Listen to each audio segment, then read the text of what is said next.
Anne-Marie Guignard, bonjour. Bonjour.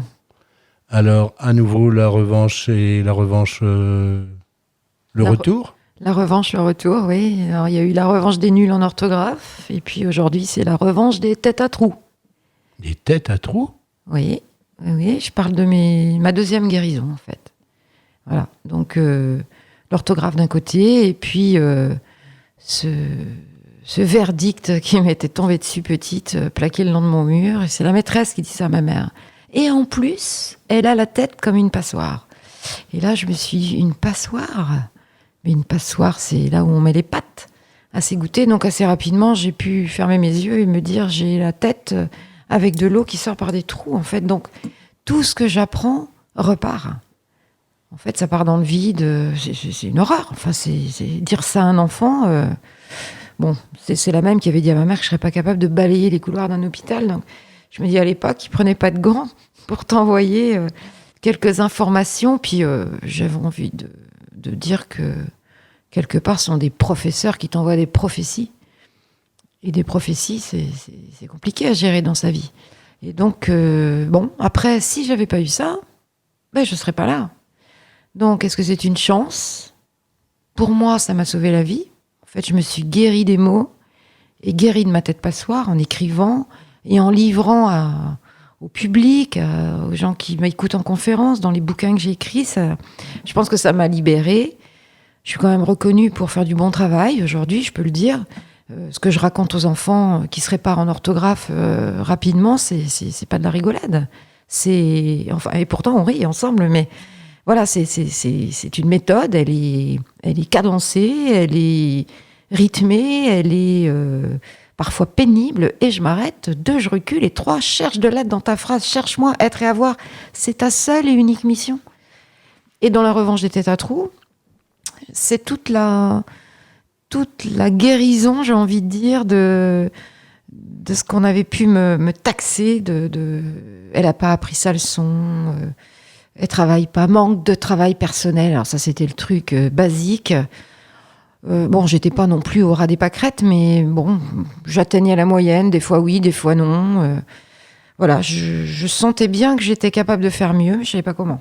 Voilà. Donc, et quand tu as pas une aide à la maison, ma mère me disait, assis-toi pour apprendre, assis-toi, arrête de bouger. Mais mets-toi là, et lis ton cahier, ferme, relis, ferme, et puis récite-moi. Donc dans la seconde, j'avais pas tout, hein, mais j'avais quand même des gros bouts. Et je me disais, mais qu'est-ce qui va me rester demain matin? Et ça, c'était mes nuits sans sommeil. Enfin, je veux dire, à un moment donné, il faut appeler un chat un chat. Un enfant, il est capable de raisonner, il voit bien qu'il y a quelque chose qui marche pas, comme sa copine d'à côté, où elle a tout bon, du premier coup. Ça veut pas dire qu'on est inintelligent.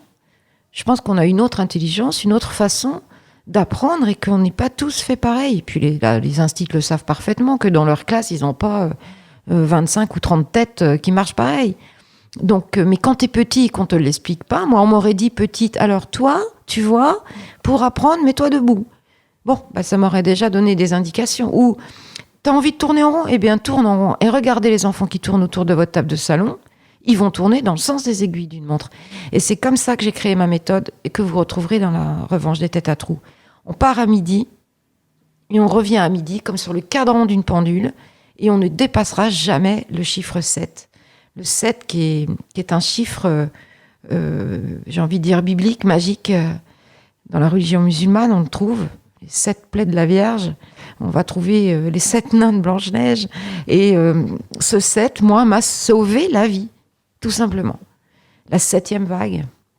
Et donc voilà, vous connaissez l'histoire de la 7e vague, peut-être pas, mais on a tous vu ce film, en tout cas je l'espère, de ce prisonnier qui est à Cayenne et qui a un copain qui entretient le jardin et qui fait pousser ses tomates. Et c'était comment le titre? Je ne sais plus. Tu peux m'aider? Sur Papillon? Papillon, voilà, merci. Et donc Papillon prisonnier et... en fait, il a décidé de s'évader. Et il compte les vagues. Et en fait, il a compris que la 7e vague était la vague, non pas la plus grosse, non pas la plus forte, mais la vague qui t'emmènerait le plus loin possible. Et ils sont 2 à s'évader. Il y a celui qui est sûr que la 7e vague, il compte. Et il laisse son copain partir devant. Il saute à la 7e. Et lui s'en retourne s'occuper de son jardin. Il ne sautera jamais. Donc voilà, le chiffre 7, c'est pour moi très important qu'un enfant, et même un adulte, vous préparez une réunion, c'est pareil, comptez sur vos doigts combien de choses vous devez retenir, organisez le pot d'un départ à la retraite, c'est toute une organisation, il faut penser à tout. Donc c'est plein de petites techniques comme ça. Et un enfant, compte sur tes doigts. Compte combien tu dois retenir de choses. Si on prend, je sais pas moi, l'Égypte ancienne, il va passer par la position géographique de l'Égypte, ensuite qui habitait l'Égypte, les Égyptiens, les pharaons. Il doit compter. Et quand il arrive à 7, stop. Dessiner, codifier, faire ses propres codes à lui. Et c'est comme ça que ça va marcher. Pour réparer son orthographe, on peut réparer son orthographe jusqu'à quel âge ? Il n'y a pas d'âge. Comment ça, il n'y a pas d'âge ? Non, il n'y a pas d'âge. J'ai une petite grand-mère qui avait 83 ans, qui habitait à Marmande, qui m'a appelé un jour au téléphone. Alors, pour me trouver, elle était remontée par mes maisons d'édition. Elle m'a appelé, elle m'a dit « Vous êtes bien là, Anne-Marie ?»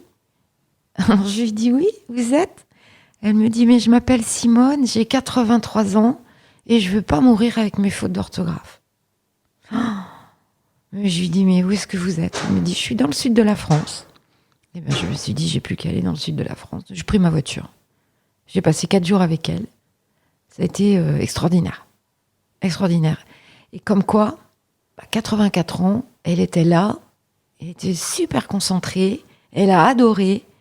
Elle m'a dit, avec vous, ce qui est bien, c'est qu'on ne me fait pas réciter des trucs par cœur. Alors c'est vrai, parce que c'est une mécanique, en fait. C'est une petite mécanique générale qu'on doit, nous, les dysorthographiques, nous, les mauvais à l'écrit, on ne peut pas encore vraiment se faire confiance. Donc en relecture, il faut être prudent. Et puis un mot où vous hésitez, soulignez l'endroit précis où vous hésitez. Un P ou 2 P, un R ou 2 R, le son en AN ou AN. Faites des petits traits.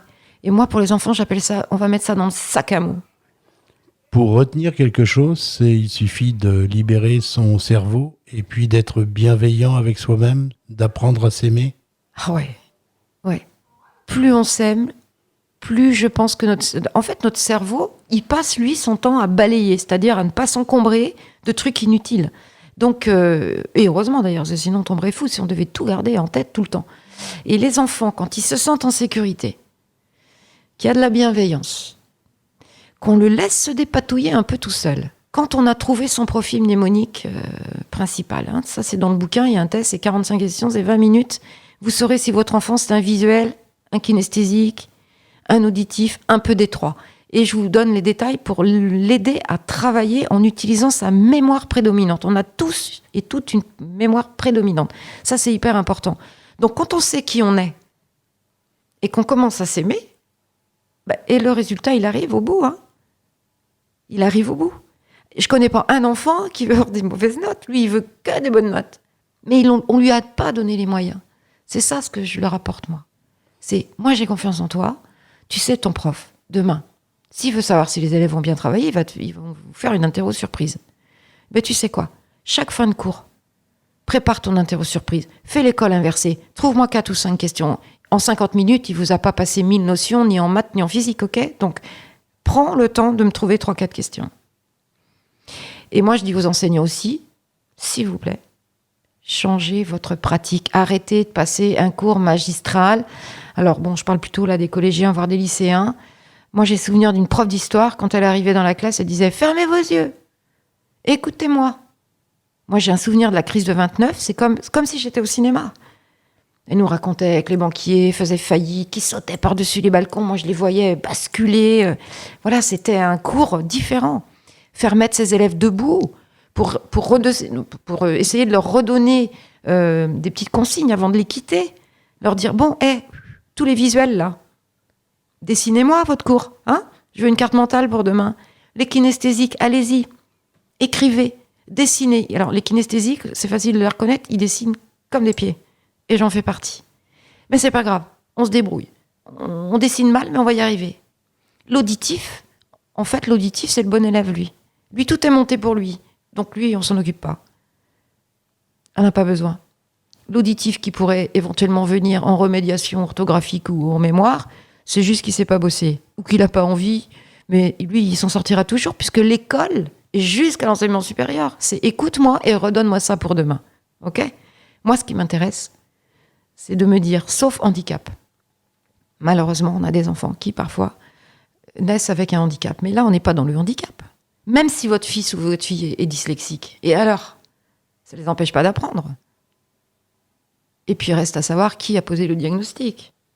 Parce qu'un ratage d'apprentissage, un mauvais bouquin de lecture, les erreurs à l'écrit seront les mêmes que celles du dyslexique. Donc, attention à ne pas faire d'amalgame. Et puis, coller dans le dos d'un gamin, et je suis bien placée pour vous en parler, que moi, j'étais dyslexique. J'ai jamais été une dyslexique. Jamais de la vie. J'avais juste raté l'apprentissage de la lecture et ma mémoire photographique étant pas bonne, j'étais incapable d'écrire correctement. Et aujourd'hui, on a plein d'enfants comme ça. Et vous savez, chers parents qui m'écoutez avec attention, si vous avez des enfants ou des petits-enfants et que vous avez un doute, vous trouvez que c'est un petit peu difficile quand vous le voyez écrire, il fait des fautes sur la carte postale s'il en écrit encore, faites-lui fermer les yeux et posez-lui la question suivante. Est-ce que tu te rappelles de la page de couverture de ton livre de lecture? Et vous ne bougez pas, vous ne l'aidez pas. Si vous voyez qu'il regarde ses chaussures, c'est qu'il a tout oublié.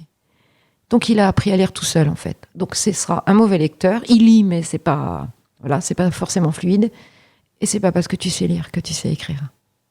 Anne-Marie, on ne va pas en dire plus. Les gens qui veulent vous retrouvent dans La Revanche des Têtes à Trous. Oui. Ça vient de sortir au Seuil. Oui. Et ça se trouve dans toutes les bonnes épiceries. Toutes les bonnes épiceries. Merci pour votre accueil. Merci Anne-Marie. Moment. Merci beaucoup.